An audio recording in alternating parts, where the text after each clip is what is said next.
Hello everyone and welcome back to another video from Wake&Tech. In this video, I'm going to show you how to download the Disney Plus application on your iOS device. So let's get started right away. Now from your homepage, first of all, open up your web browser and then within the search box, type in Disney Plus app and start your search. Now from the search results, once you find the Disney Plus application from the App Store link, you can go ahead and tap on it, and you can also tap on the install button. You will then be taken into the App Store page for Disney Plus, from which the installation will take a few moments. Once the installation is done, you will be able to tap on the open button to open up the Disney Plus application on your iOS device.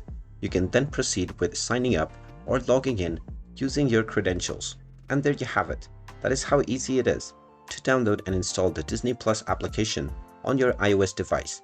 If you find this video helpful, make sure you hit that like button and subscribe to our channel if you haven't done so already.